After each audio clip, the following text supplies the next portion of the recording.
What's going on, guys? It's Vid, and today I'm here at Tesla and I'm going to be test driving the Tesla Model S, and I'm going to be comparing it to my Model 3 as well as giving you guys my honest thoughts about it. So let's not waste any more time and get straight to it.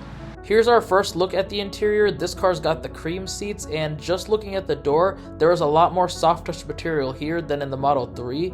The seat is also a lot more comfortable just by looking at it, and this is definitely going to be a big benefit for long trips. Now I'm sitting down in the car, and one thing I really like is that there's this screen that allows me to see my speed as well as my surroundings. I also think the yoke is a lot nicer once I get to put my hands on it. I also like how this car has both heated and cooled seats, whereas on my Model 3 there's only heated seats. Underneath the screen we're going to find two large wireless charging pads, and we also have plenty of storage similar to what we have in the Model 3.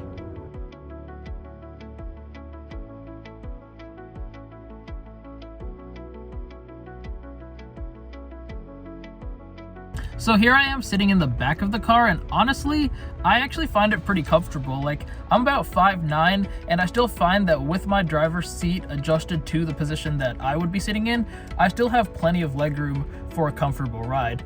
One thing I really like here is that there's a back screen that's available for adjusting both the climate controls as well as the heated seats, which is really nice compared to on my Model 3, whereas there's only one screen in the front and the driver has to adjust all the controls for you.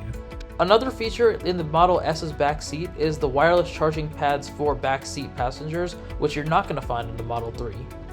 Upon looking at the front of the car, I found it a little bit smaller than I expected. However, you can easily fit something like a duffel bag or a gym bag or even a backpack here. Here's a look at the ultra red color. Now you gotta see this color in real life. This video does not do it justice. Right next to it is the red multi-coat Model Y, and both colors look incredible. However, the ultra red is definitely the nicer looking.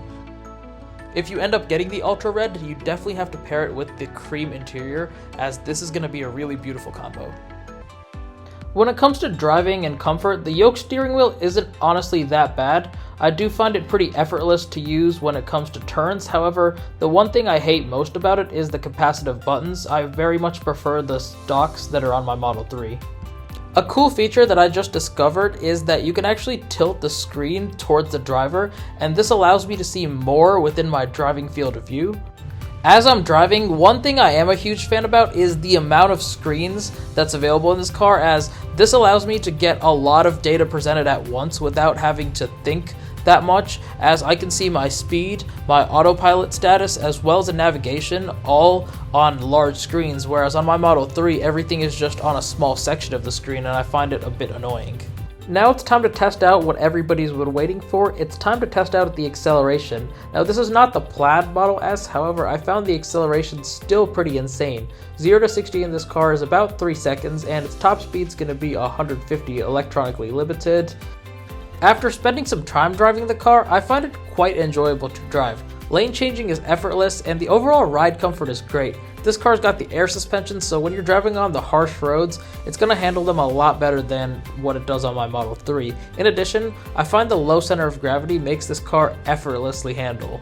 One thing I'm not really a fan of is how this car handles U-turns. Now it does handle them pretty well, however it doesn't handle the U-turns as well as it does on my Model 3. It's still not a bad experience. I find that turning regularly is just fine in this car, but overall this car is pretty fun to drive. I just got done with my test drive, and here's my honest thoughts. First off, that this car definitely feels a lot more premium compared to my Model 3, which is expected, especially at this price point. I do think that the yoke steering wheel could definitely be improved on. However, the learning curve to the yoke is not significant compared to a typical steering wheel, and I find it actually pretty convenient, in which it allows me to see more of both the screen and the road compared to just having the steering wheel. I do also like having more screens available, as it allows me to see more information and has my brain processing less things at once. In terms of driving experience, it is a really good driving experience. It feels very premium, and even over really rough roads, it was always quiet and soft. Now, one downside I say is that even though these materials do feel very premium, I do feel it is very lacking in terms of controls, especially with the driving controls, as I find that I'm relying on the screen, and I've had it not work a few times on me, as sometimes it doesn't always register my input. I do think that having this bigger screen is a lot nicer than the screen on my Model 3, and I also like how you could tilt it to be tilted towards the driver for easier control. So like overall, it is a very good car, and if I had the money for it, I would consider buying it. However, like, I still do think that for the price of this vehicle, there are some other options that are worth considering that give you more. But if you're looking for something that's very tech forward, luxury, and fast, this is exactly what the car that you want to buy. So now I'm back in my Model 3 after driving the Model S, and there are some things that I like about my 3 a little bit more than my Model S. For example, I do like how this round steering wheel is a lot easier to use for turning compared to the yoke, as I was having a little bit of trouble with it at first. However, both are pretty intuitive, and the yoke honestly wasn't that bad. I also do like having these physical control stalks on the side of the steering wheel.